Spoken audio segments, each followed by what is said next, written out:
Hi and welcome to another narration presented by yours truly, Cryptids Roost. Be sure to check out the blooper reel at the end of the video, which is then followed by the end screen, where you will find more videos listed. So grab your coffee, sit back and enjoy the show. And don't forget, where fear is, happiness is not. I work for an organisation that hunts demons. Some of them are truly terrifying. This awesome story is written by Lauren Carf. I would just quickly like to add that we are fast approaching 1,000 subscribers. When we do, I will be arranging a competition and it will be open to everyone. Please make sure your bell notifications are all set to all. That way you will not only be notified of every new video, but you'll be notified about the competition announcements. I'm not supposed to be sharing this. All of the work we do is strictly confidential, and for good reason too.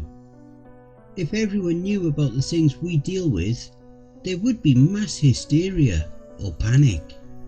It is better to enforce the lie that there is nothing abnormal, that the supernatural simply doesn't exist.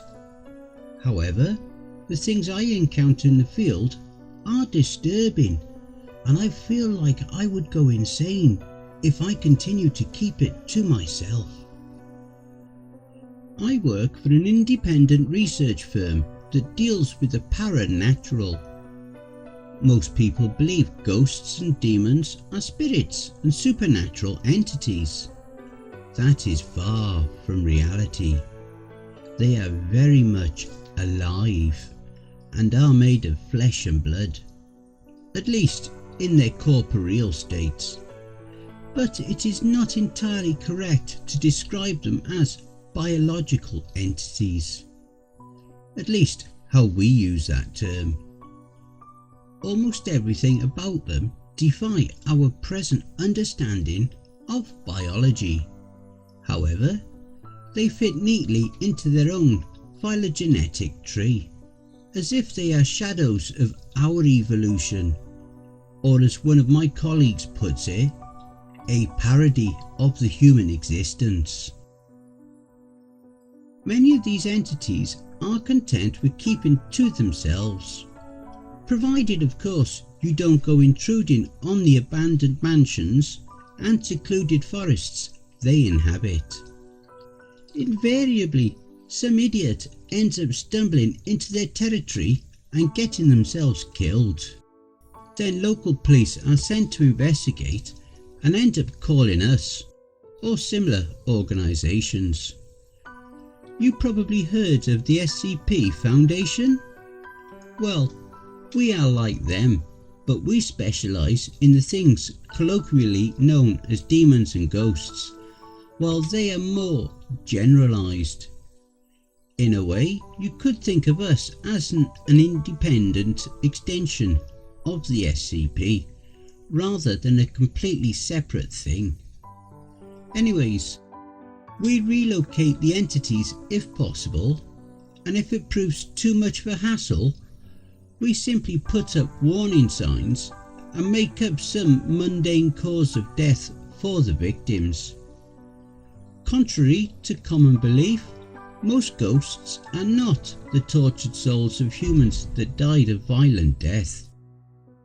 They are distinct creatures with many species and are similar in habit to squatters or vermin. They move into secluded areas, but are always proximal to humanity, always in the periphery of civilization. It's not known why they are attracted to human presence. There are many hypotheses, and one particular compelling one is they simply relish human fear and suffering. One recent case, I was assigned to a field team dispatched to neutralise an alleged Dawn Weeper, a gynomorphic Category 4 physical. Gynomorphic is a term we use to describe entities that anatomically resemble women regardless of their sex. Category 4 is a moderate threat. The higher the number, the more dangerous. And physical, spectral or phasmopsychic refers to the natural state or states of an entity. It was rare for them to send researchers like me. Usually fieldwork is completed entirely by the Marshal Department, but some expeditions require scientific advice. I recall the team leader was particular in the fact that he is a Spriggan. Yes, you heard me right. A Spriggan is a European relative of the Wendigo. Contrary to popular belief, many demons integrate well into society. Of course, some Spriggans and Wendigo do live up to their kind's bloodthirsty reputation, but they are not a monolith, and many are content with consuming raw animal flesh rather than prey on humans. Contrary to common knowledge, Wendigo aren't always terrifying, gaunt monstrosities. The well-kempt and well-fed ones can be quite handsome. Outside of their disturbingly deep-set eyes, hollow cheeks and abnormally tall stature, they almost pass as humans. There are female Spriggans as well, but little is known about them. They live in sororities in the deep woods and don't interact with people. Humans do not become Wendigos through acts of cannibalism. They are their separate thing. It is common for Spriggans, vampires and other civilized demons to be employed in the Marshal Department. They are naturally far stronger than humans and are much faster in their movements. However, they are usually only dispatched in the most dire expeditions. I recall feeling confused why they sent a Spriggan on a mere Category 4 physical. I would soon find out. Stepping out of our helicopter and onto the site, we were greeted by a macabre scene that almost made me give up my breakfast. We were at the lip of a clearing. There was torn burlap fabrics and garbage bags strewn around, and bloodied human appendages lay limp on the gnarled weeds that barnacled the ground. There was a ribcage with stringy morsels of flesh dangling from its bleached frame, and remnants of a papery white dress which belonged to its owner was still wrapped partially around it. Some distance away from us, partially concealed in the tree line, was a makeshift shack cobbled together with rotten boards. The team leader exhaled sharply and shook his head. His voice was authoritative, but it was clear the carnage shook him. He uttered some military-type jargon. His team nodded and they advanced towards the building. He turned towards me. Bloodgoat, this is definitely not a Category 4. What the hell are we dealing with? He barked. I paused for a moment. His remarks echoed my own thoughts. Well, based on the description provided by the police, I blurted as I fumbled through the notes in my fanny pack. Ah, here we go. Sighted at daybreak. Black tears streaming endlessly from empty black eye sockets. Garbled crying of a woman. Black matted hair draping over face, and gaunt frame with putrid rag clothes. It matches the description of a dawn weeper, but this doesn't look like the work of a dawn weeper, does it? I asked rhetorically. He nodded, turning his head over to the shack as a member of the field team jogged out to the decrepit building. Sir, all clear, but Dr. Calf should come look at this artifact. The team leader nudged me lightly on my shoulder and then escorted me to the shack. There was a pile of candy wrappers and tin cans piled up at the entrance, which I did my best to step over. The shack was spacious, and the mid-daylight failed to illuminate its dark interior. There were no windows or openings in sight, only the entrance we used to enter the building. So despite their name, Dawn Weepers aren't actually crepuscular. They don't like sunlight though, so they typically stay in the shadows during daytime, I exclaimed, attempting to break the silence. The team leader nodded as he shone his flashlight into a corner of the shack, scanning for threats. We walked for a few more minutes when we reached what may have once been a bedroom. A mess of boards were haphazardly piled together, blocking what must have been a second entrance to the structure, and light shone in through spidery gaps between the boards. There was no bed, but a wiry mass of branches, bone and random pieces of fabric that made up some sort of nest. This isn't the home of a Dawn Weeper, I spoke with dread. It's a generic IU, isn't it? The team leader inferred. I nodded solemnly. A generic identity unknown is something we pray we would never encounter. Not a specific ghost or demon, generic IU is an umbrella term assigned to entities that have not been previously documented or encountered. Think of them like zero-day vulnerabilities in computers. Other members of the team pooled behind us. They were stone-faced and awaiting orders. The team leader opened his mouth to speak before we all glanced behind us with congealed dread. We were tailed by interminable darkness. The entrance through which we entered was gone, replaced by solid wooden planks that seemed to have always been there. Labcoat, what the hell is going on? The team leader yelled.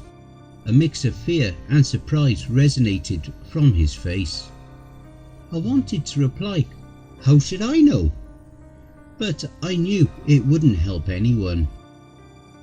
I suppose the IU may have a phasmopsychic state, I replied thoughtfully. Without hesitation, the team members retrieved brown paper pouches from their suits and ingested the powdery substance enclosed inside. It was a dehydrated decoction effective in treating paranatural psychological disturbances.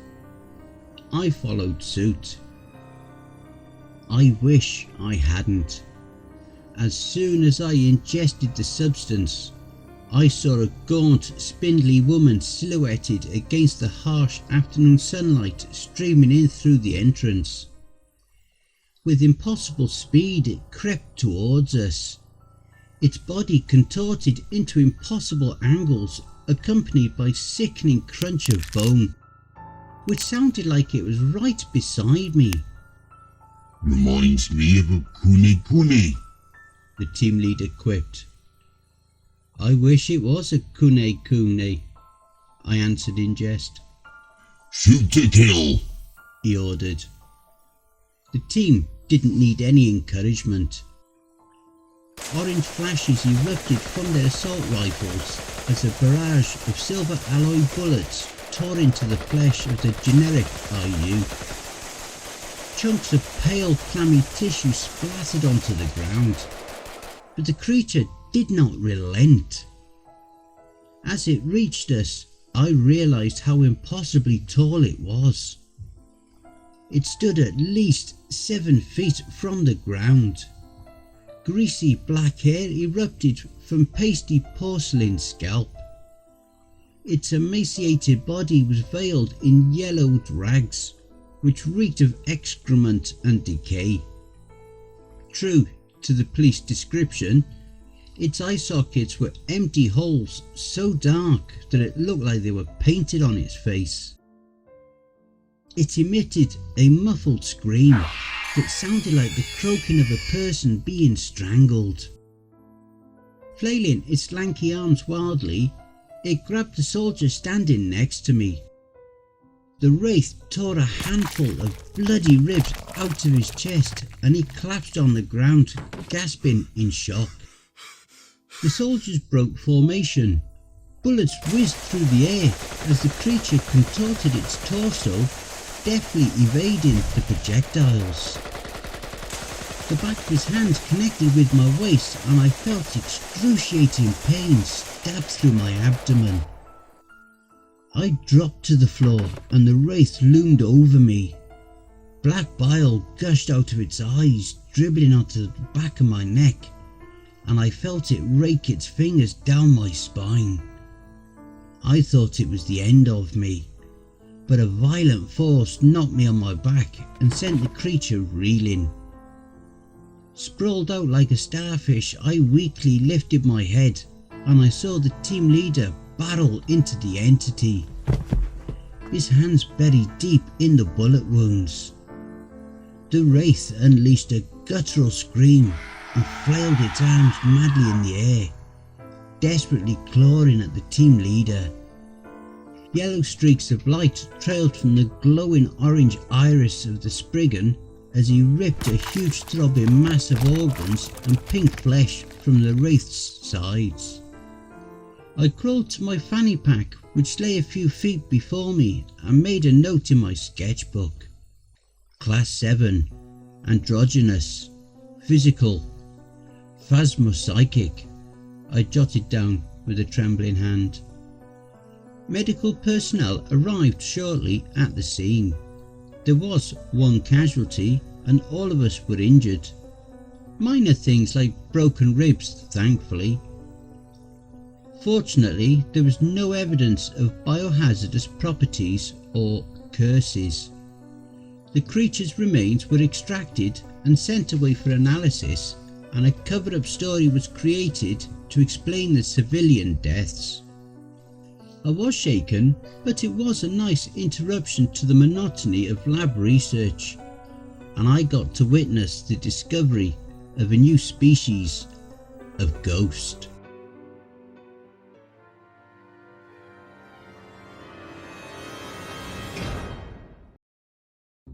And I hope you enjoy the blooper reel. Almost everything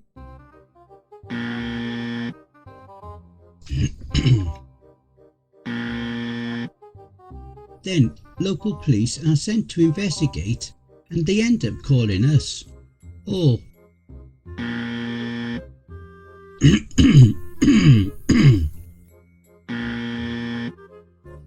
it's not known why.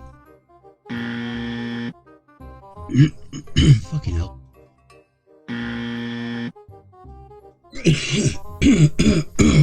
Fucking throat.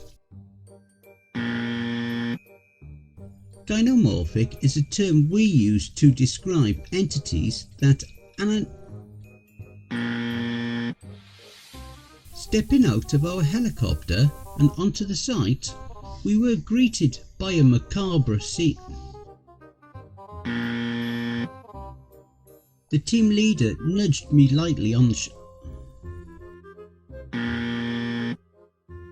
We were tailed by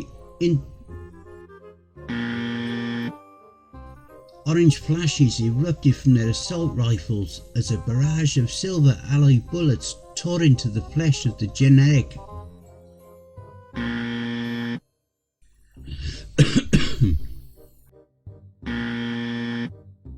The soldiers broke formation. Bullets whizzed through the air as the creature contorted its torso. Fucking hell. I was shaken, but it was a nice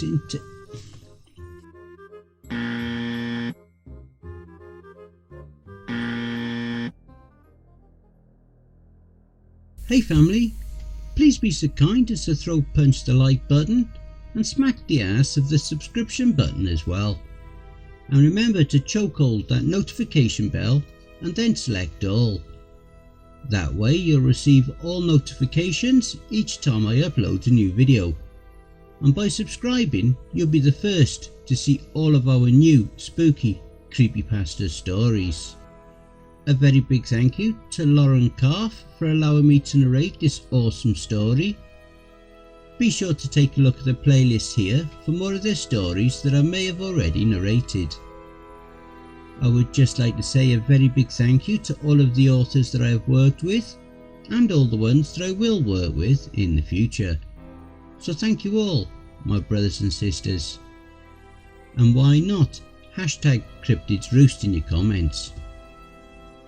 A quick thank you to all my Cryptids Roost community family too. We are now well on our journey to 1000 subscribers. So please spread the word and help us to grow and expand. And don't forget to share the videos too. And don't forget, by the time we hit 1000 subscribers, I will be running a competition which is open to everyone. If you would like to support us and throw me $1 or $3, I'd be very much appreciative. I do have PayPal, paypal.me/cryptidsroost. Alternatively, I have an account at buymeacoffee.com. You don't even need to register on either site to donate. I have a subreddit if you have a story you've written that you would like me to narrate for you. You can also follow us. All my socials are contained within the Linktree link below. And don't forget to check out the end screen. See above. That will also list some more videos in my back catalogue. All the links are below. Take care everyone, and I hope you all have a wonderful and peaceful night. And don't forget, where fear is, happiness is.